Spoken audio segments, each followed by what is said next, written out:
explica os comportamentos diferentes do elétron a depender dos nossos métodos de investigação, ou seja, da experiência que nós preparamos antecipadamente. Você explica? O elétron é uma construção do ser humano. O elétron é uma invenção. O elétron não é uma coisa sequer que você não pode, sabe, está aqui 200 elétrons, você pode contar.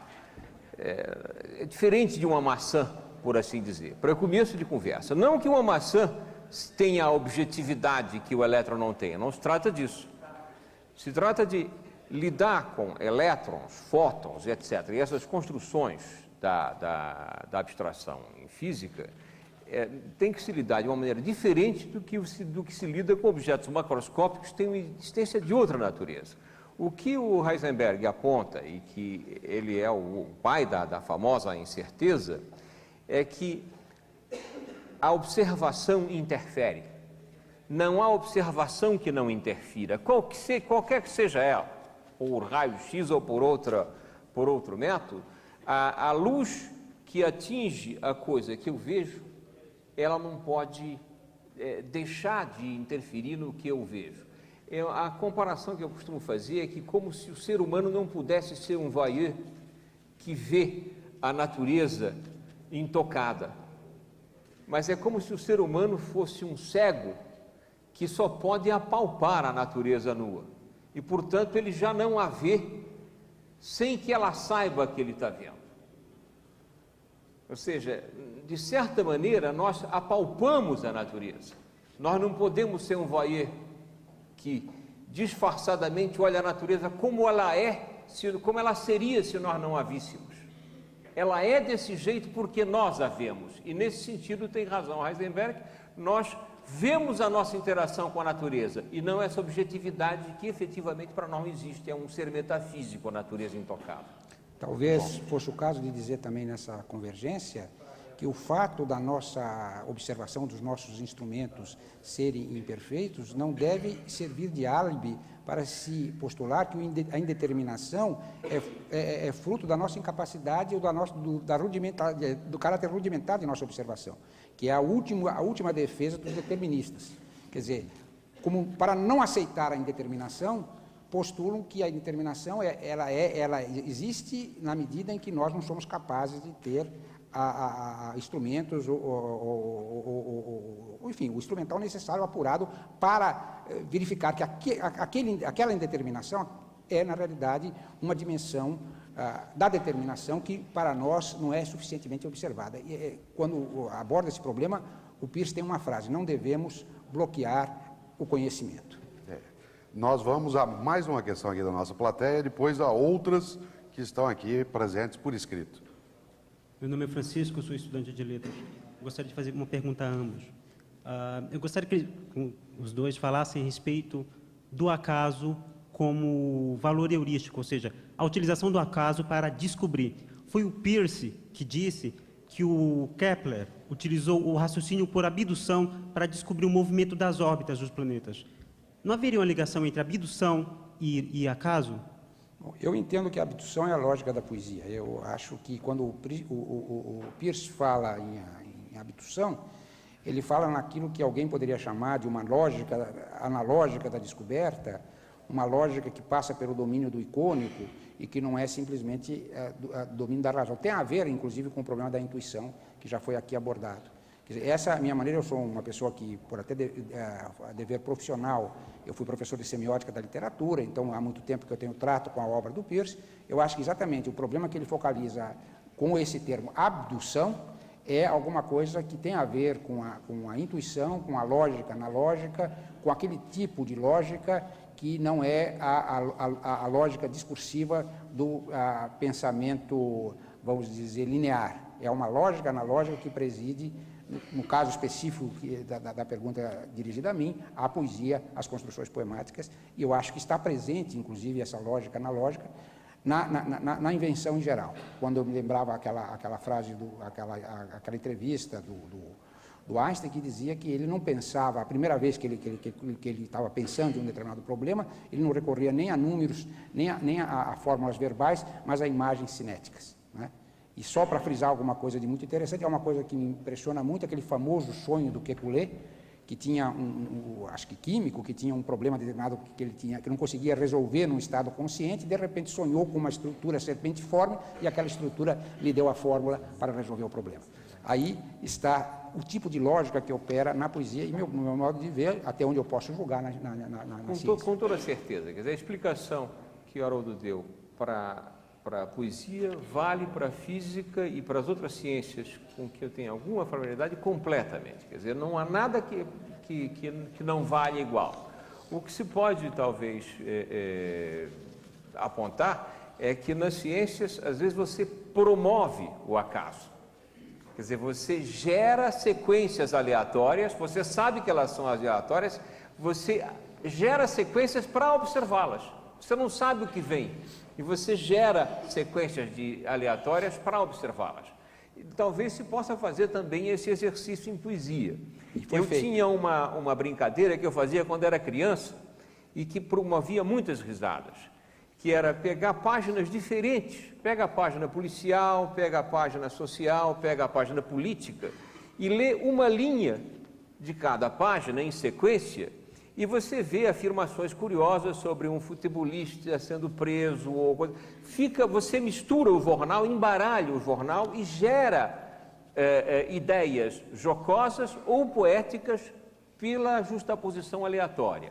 Isso que era uma brincadeira de criança no meu caso, em ciência, às vezes você promove o aleatório, você traz o caos, por assim dizer, o acaso, para a sua investigação, para você ter dados. Isso que você acabou de falar é a receita do poema dadaísta, tal como praticado por Tristan Tzara. Quer dizer, juntar frases ao acaso, na verdade, e criar, de repente, um poema-montagem feita de fragmentos aleatórios. Na verdade. Eu vou fazer uma montagem com fragmentos também então agora, né? Com 4 questões que eu queria trabalhar com os dois um pouco. A primeira é, o ser humano é obra do acaso ou criação divina? Uma questão do Ricardo Calil, da Universidade Federal da Bahia. Para vocês, qual a relação existente entre acaso e destino? A morte é um acaso? Você falava antes que o grande Leminski, meu conterrâneo, morreu prematuramente. É verdade. Né? Uma vez que a ciência não explica o surgimento da vida, poderia o acaso fazê-lo? É Deus que criou? Como é que a vida aparece? É o acaso que explica esse surgimento? Quanto a esse problema, é uma questão de decidir a questão newtoniana. Deus joga ou não joga dados? Conforme a resposta, e aí é uma questão metafísica e de fé inicial, na verdade, a gente decidirá se a vida é produto de um lance de dados ou não é. Quer dizer, a questão é formulada num nível metafísico, então nesse nível que eu posso responder que depende da fé inicial de quem vai enfrentar o problema. Não sei se... essa é uma questão aberta hoje, sendo investigada e várias hipóteses estão sendo levantadas. O físico que trabalhou a própria estrutura da conformação genética, o Crick, ele está convencido de que não haveria como ter surgido na Terra, por conta do tempo, das condições da Terra, e ele tem uma hipótese interessante de que a semente terá vindo de outros sistemas solares, por assim dizer. Semente da vida. Aqui na Terra. Na realidade, as hipóteses recentes, das chamadas ordens emergentes, é de que é possível, passados bilhões de anos, se configurar não só os compostos orgânicos, mas a própria vida, como fruto da ordem que surge do acaso, da ordem que advém do caos. Essa é uma hipótese, eu diria, predominante entre os cientistas hoje. Agora, você vai dizer, bom, então com isso nós eliminamos Deus?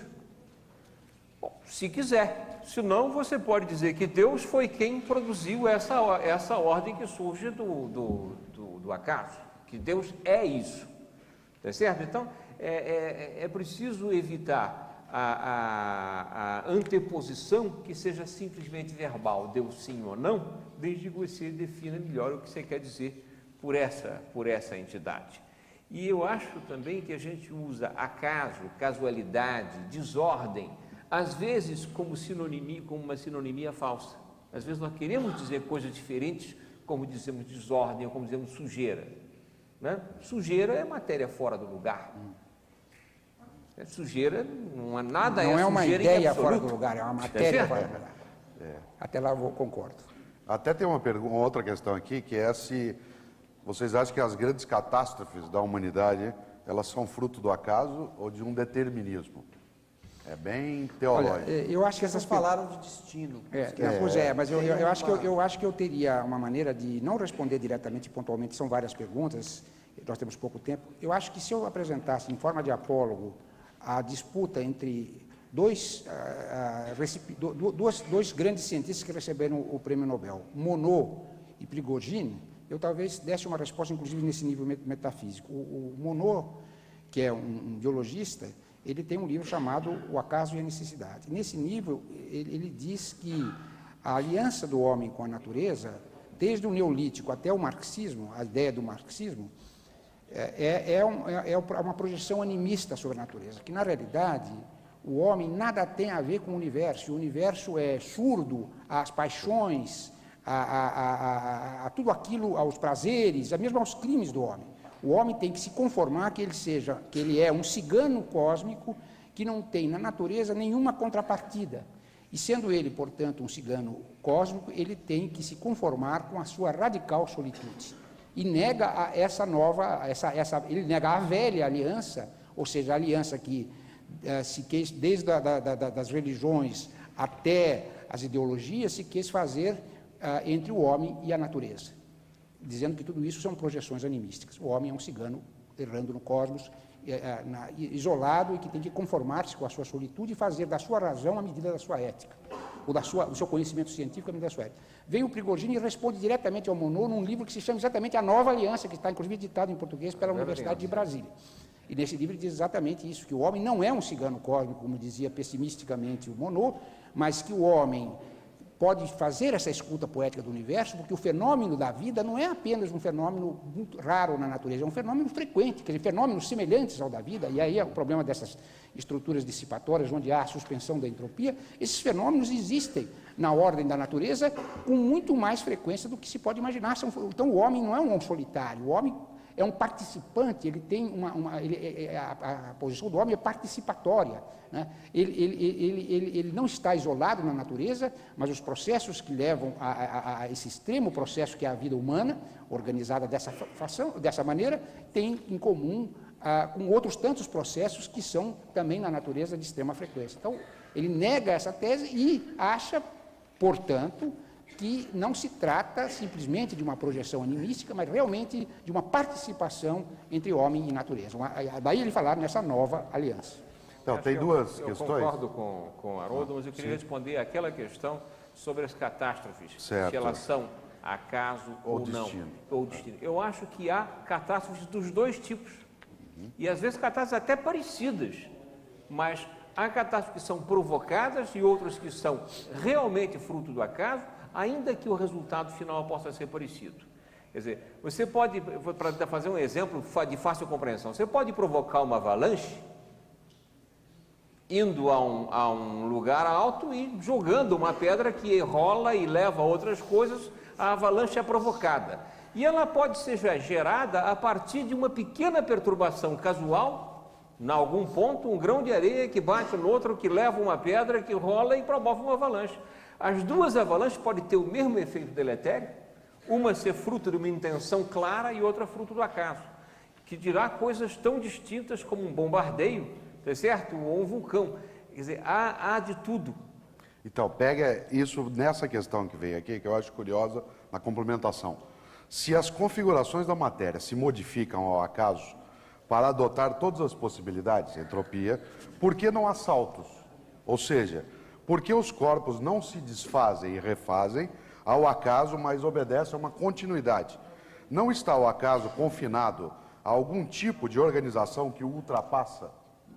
Está além da nossa capacidade? Isso é o problema do código genético, onde as mutações são submetidas ao crivo do mecanismo de seleção. Quer dizer, uma mutação para realmente produzir alguma coisa de